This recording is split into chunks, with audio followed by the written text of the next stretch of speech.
आता बातम्या पाहूया विस्ताराने। सुरुवातीलाच एक धक्कादायक बातमी समोर येते। राजगुरुनगरमध्ये 2 चिमुकल्या मुलींवर अत्याचार करण्यात आलेला आहे। अत्याचार करून दोन्ही चिमुकल्या मुलींची हत्या केली गेली आहे। परप्रांतीय 54 वर्षीय व्यक्तीकडून हा अत्याचार करण्यात आलेला आहे। त्यानंतर या दोनही चिमुकल्यांची हत्या केली आहे। नराधम अजय दास याला गजाआड केले गेले।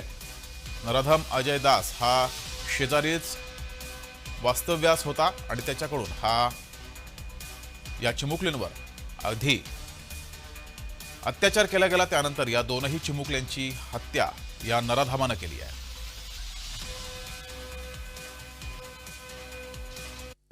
दोन मुली काल मिसिंग होत्या आणि त्यानुसार हा गुन्हा दाखल करण्यात आलेला होता।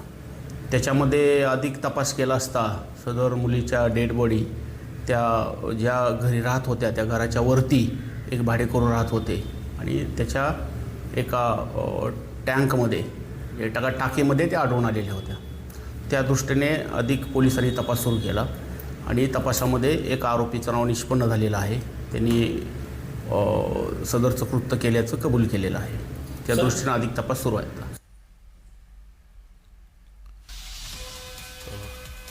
राजगुरुनगरमध्ये हा धक्कादायक प्रकार घडलेला आहे। परप्रांतीय नराधमाकडून 2 लहान मुलींवर आधी अत्याचार केला गेला, त्यानंतर या दोनही मुलींची हत्या करण्यात आली आहे। दरम्यान या नराधमाला पोलिसांनी गजाआड केलाय।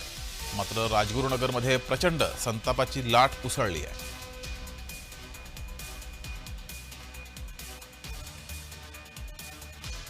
विषय अतिशय गंभीर आहे। आपण सगळ्यांनीच त्या बाबतीत संवेदनशीलपणे त्या सगळ्या या कुटुंबांना न्याय देणं ही मला असं वाटतं आपल्या सगळ्यांचीच नैतिक जबाबदारी आहे। राजगुरुनगरमध्ये 2 मुलींचे मृतदेह सापडले, लहान मुलींचे। एक गोष्ट वारंवार दिसते की महाराष्ट्रात क्राईम वाढतोय। आता तो क्राईम का वाढतो ह्याचं मागे एक मोठं कारण ही इकॉनॉमी असते। आज आपण सगळे बघतोय की महाराष्ट्रामध्ये किंवा देशाची इकॉनॉमी ही ह्या टर्मला महागाई, बेरोजगारी हा प्रचंड वाढलेली दिसते आणि केंद्र सरकारचाही डेटा सांगतो, ज्याचा उल्लेख निर्मला सीतारामननी पार्लमेंटमध्येही केला की ह्या वेळेसची ग्रोथ 5.4 झालेली आहे आणि त्याच्यामुळे कंप्लीट इकॉनॉमीचा स्लोडाऊन झालेला आहे। महागाई वाढेलच आणि ते इन्फ्लेशनचे नंबर्स दिसत आहेत।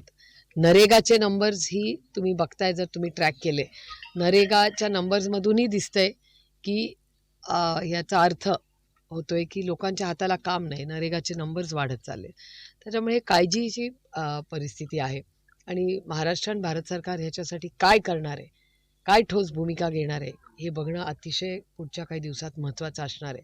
त्यामुळे आमची अपेक्षा होती की पार्लमेंटमध्ये इकॉनॉमीवर आणि अर्थव्यवस्थेवर एक गंभीर चर्चा व्हावी। आहे दुर्दैव की ती होऊ शकली नाही, पण 1-2 बिलांवर जी झाली त्याच्यात निर्मलाजींनी आम्हाला शब्द दिला आहे की त्या याच्यात लक्ष घालतील। 1 फेब्रुवारीला बजेट आहे, म्हणजे त्या बजेटच्याही वेळीस हे सगळे प्रश्न आम्ही मायबाप जनतेच्या साठी हे दिल्लीत दरबारी मांडू। अधिक माहिती घेऊया। आपले प्रतिनिधी अविनाश परबत आपल्यासोबत जोडलेले आहेत। अविनाश, राजगुरुनगरमध्ये अतिशय धक्कादायक असा प्रकार घडलेला आहे, संतापाची लाट आहे। या आरोपीला ताब्यात सुद्धा घेतलेला आहे। आताची काय अपडेट आहे? नक्कीच अतिशय दुर्दैवी घटना ही समोर आलेली आहे। पोलिसांनी आरोपीला पळून जात असताना पुण्यातून अटक केलेली आहे आणि त्यानंतर आता या आरोपीची आरोपीवर पुढील तपास पोलिसांकडून करण्यात येत आहे। परंतु अतिशय दुर्दैवी आणि काळमा फासवणारी ही घटना समोर आलेली आहे।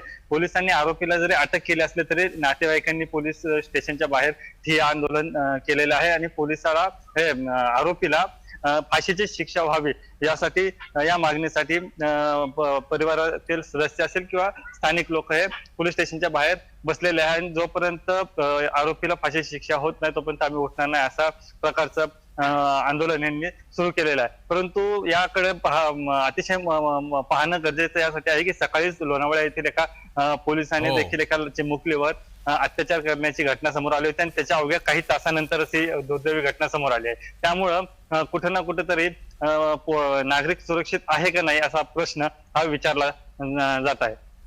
धन्यवाद दिलेल्या माहितीबद्दल। राजगुरुनगरमध्ये हा धक्कादायक प्रकार घडलेला आहे। एका परप्रांतीयानं 2 चिमुकल्यांवर आधी अत्याचार केला, त्यानंतर या दोनही चिमुकल्यांची हत्या करण्यात आलेली आहे। कल्याणमधील प्रकार हा ताजा असतानाच राजगुरुनगरमध्ये सुद्धा असाच धक्कादायक प्रकार घडलाय। दरम्यान या परप्रांतीयाला ताब्यात घेतलेलं आहे आणि पोलिसांची पुढील कारवाई सुरू आहे. मात्र राजगुरुनगरमधील नागरिक मात्र संतापलेले आहेत. या सर्व नागरिकांनी पोलीस स्टेशन बाहेर ठिय्या मांडलेला आहे आणि जोपर्यंत या नराधमाला फाशीची शिक्षा होत नाही तोपर्यंत आंदोलन मागे घेणार नाही अशी भूमिका इथल्या नागरिकांनी घेतली आहे.